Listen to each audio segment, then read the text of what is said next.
Welcome back to a brand new season of So You Think You Know Sports. I'm your new host, Parker Hollendoner, here to guide you through today's episode and this season of College TV's #1 sports trivia show. Today, we have two pairs of partners looking to punch their passes to the SciTykes playoffs. You're not going to want to pass on this. So You Think You Know Sports starts right now.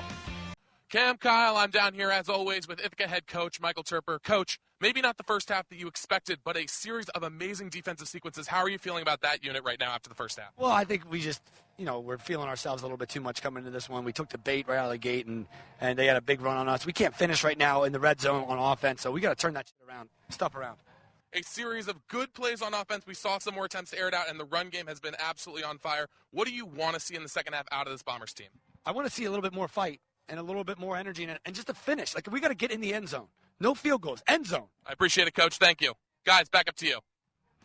Welcome back to So You Think You Know Sports. I just got an update. For the first time in SciTykes history, going into the final game of the day, we have a dead even tie. Both teams have 525 points, which means for the first time ever, we're going to do a second coin toss going into Final Showdown. Blue team, you won the original coin toss, so I will give you the opportunity to call this quarter in the air. Are you ready? Heads.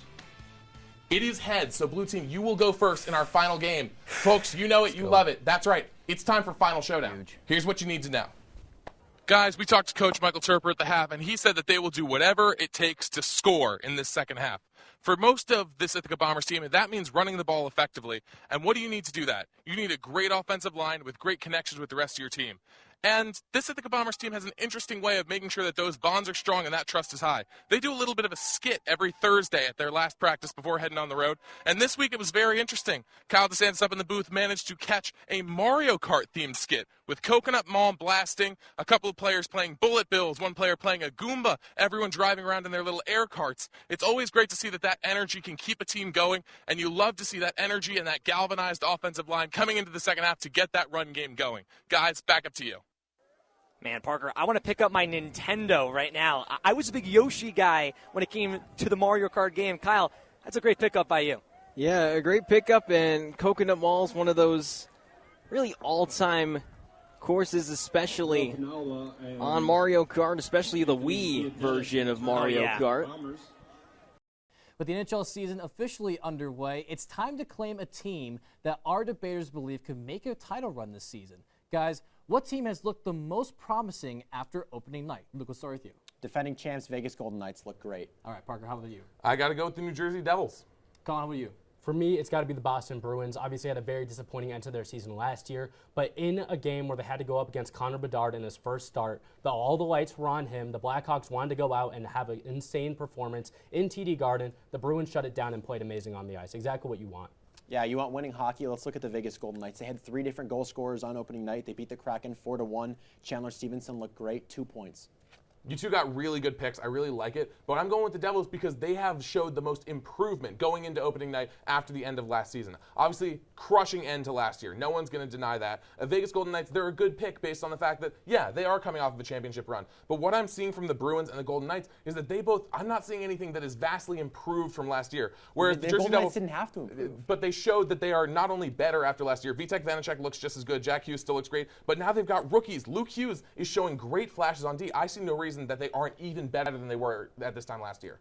This team lost a lot. We all know it. So seeing guys step up, especially young guys that maybe haven't been proven as much. Colin, I got to jump in though. But when it comes to Boston and the Golden Knights, like Boston specifically, Connor Bedard being in that game doesn't make it an impressive win all of a sudden. Like they're really good. Like I have nothing against the Bruins, but Connor Bedard being in that game doesn't all of a sudden make it an impressive win. The rest of the Blackhawks team is not that good. That's why they had that #1 overall pick in the lottery. It's why they got him in the first place. That's not an impressive win. You guys can talk all you want about how much these teams have improved, but the Golden Knights didn't really have to improve. They won it all last year, and you look at this high-scoring Kraken team that they just played. Aiden Hill was 32 high-scoring. of 33. They look horrible. What are you talking about? 32 of 33 They on looked saves. awful. They looked horrible. They looked terrible throughout the looked entire bad game. this season. That's That's okay. short. No, Luke. This That's is not like about if the Kraken, it's I'm about the kicking Golden Knights. I'm in a boxing match. I'm up against a literal bag of garbage. I'm beating it up. I'm the heavy favorite to win that fight, and yet all of a sudden, It's impressive that I won that fight. I beat up a literal bag of trash, and yet all of a sudden I'm amazing. I'm the best boxer that's ever lived. They look the best. The Kraken look the best? No, it's about the Golden Knights. The Golden Knights look the best because they won the most convincingly. They looked fine against a horrible team. At least Boston beat somebody in Connor Bedard. But, I mean, even then, like I already said, beating up a bad team with one great player. Right, but they beat them up. They looked the best. It was the most convincing win. They looked the best on opening night. The Bruins look great. Let me say something, though. I understand the Blackhawks aren't the best team in the league. Neither are the Kraken. But opening night is where teams show off what they've been working on all offseason, all preseason. And the Bruins had a lot of kinks they had to work out. Seeing them perform at a high level was incredibly good. It was not what I expected, if I'm being honest with you. I thought that's super fair. Colin, I think that's a really good point, and that's what I'm looking for in the Devils, too.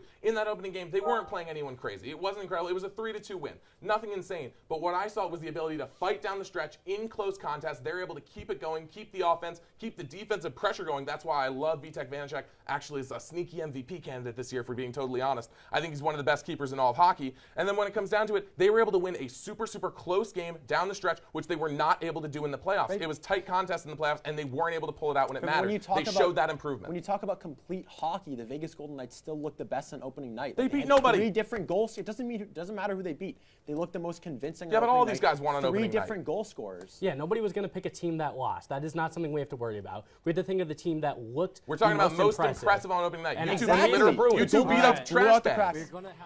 Thanks, guys, and welcome back from the half, all you listening in at home. We're in Baltimore. We're on my turf. This is where I grew up, and it's a little tense coming out of that tough first half for the Ithaca Bombers, so let's have a little fun and play a little game. I'm going to describe a team for you with a couple bullet points I wrote down before. You're going to tell me who that sounds like to you. Could be NFL, could be D3 football. Who's to say? A lethal dual-threat quarterback. Underestimated receivers, frankly. A destructive run game. A head coach with defense and special teams background. And a front seven that gives up absolutely nothing. If you said the Ithaca Bombers, you're absolutely right. But if you said the Baltimore Ravens, you are also absolutely correct. It appears the Bombers are in Baltimore today, so in the second half, maybe they can channel a Ravens-esque comeback, maybe they can channel some of that Baltimore fighting spirit, play some hard-nosed football, and bring it back. But my explanation is basically, I've talked about this a lot this year with HQI. When you see teams playing down to their opponents, and when you see them overestimating their own ability, that is a flaw that points directly at coaching. And that is a head coach's problem to deal with. All right, fair enough. And that tells me you cannot lose.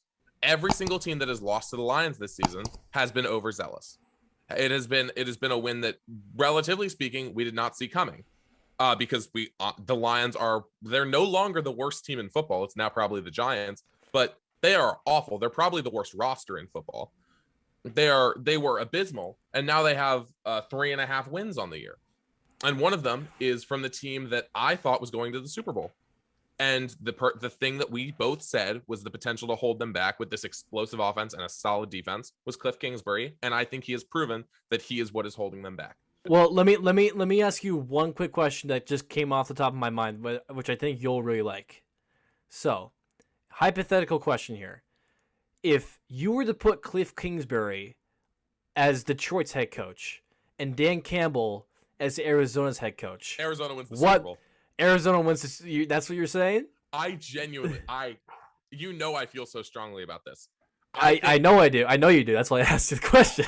I genuinely think that if Dan Campbell is given 3 years, and I don't think he needs control.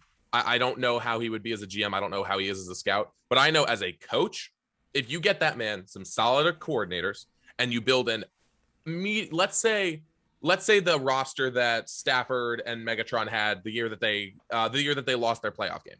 Right. Yeah. I say you give him that quality of a team and he can get to the divisional round or better.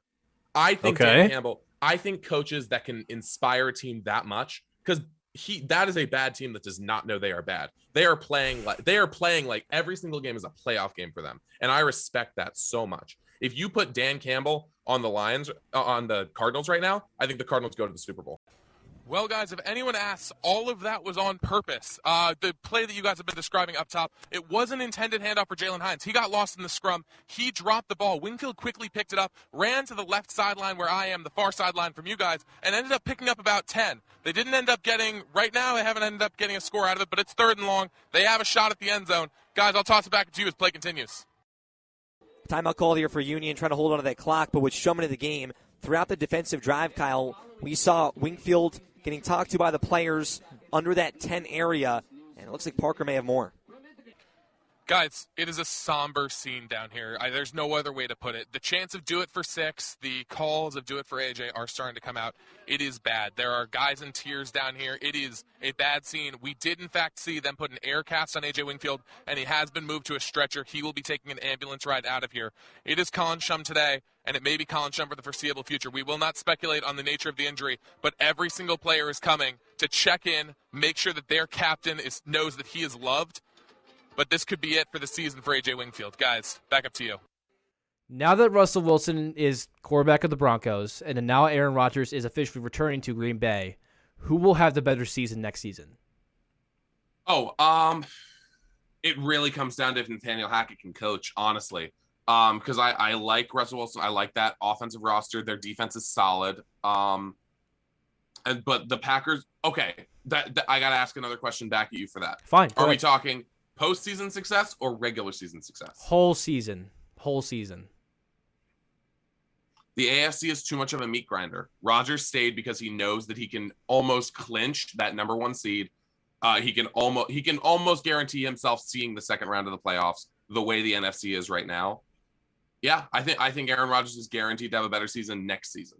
Well, with sign stealing, all the craze in college football right now, the big story, St. Lawrence appears to be taking some very special precautions to get their signs about as coded as I can make out. They have a series of 2 whiteboards in which they are writing any series of 5 numbers, as far as I can tell, and a board that is in the shape of a diamond that appears to be a combination of the classic memory game Simon and maybe a Cience, you know, that old game, the cow goes moo that you had when you were a little kid, that plastic circle.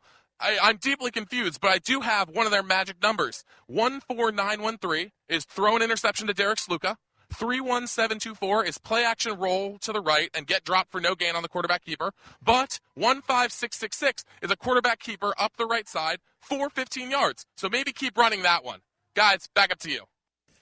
Parker, maybe some play calling duties in your future. Reading that on that sideline, I was not good at that game as a kid at all. But hey, you're not good at everything as time grows up. Parker, what an amazing job. 3rd and 6, ball at the 39. Well, it's not New Year's, but I do need to make a promise. Let's call it a Thanksgiving resolution to not make fun of St. Lawrence University again. That is a mistake that I will not be making. But I do have a quick update on the little Simon board. I did find, upon zooming in with the camera, there are images. The one that was selected for that touchdown play, the yellow Pikachu, among others, are Clifford the big red dog in the red square, Rex from Toy Story in the green one, and the poop emoji in the black square. I can't speak to what those different plays are, but keep running with those Pikachu plays. That went very well. Touchdown for St. Lawrence University, a great toe touch play. And St. Lawrence might not be able to come all the way back, but man, they're going to make it look good in this 4th quarter. Guys, I have to apologize. This one is not specifically football related. Actually, it's not football related at all. Down here over the course of this game, we are in central New York today, and I keep getting whiffs of sea breeze. I swear it smells like the beach down here, and I am so thoroughly confused. I would love it if one of you could pull up a map. Maybe our lovely producer Alex could pull up a map and figure out, are we close to a lake or something? Are you guys getting whiffs of this? I keep getting odors of sea breeze. It's been deeply confusing. It's been throwing me off all game. Maybe it's what's getting the Ithaca offense all confused. But we'll toss it back up to you. Please answer my question and help me out.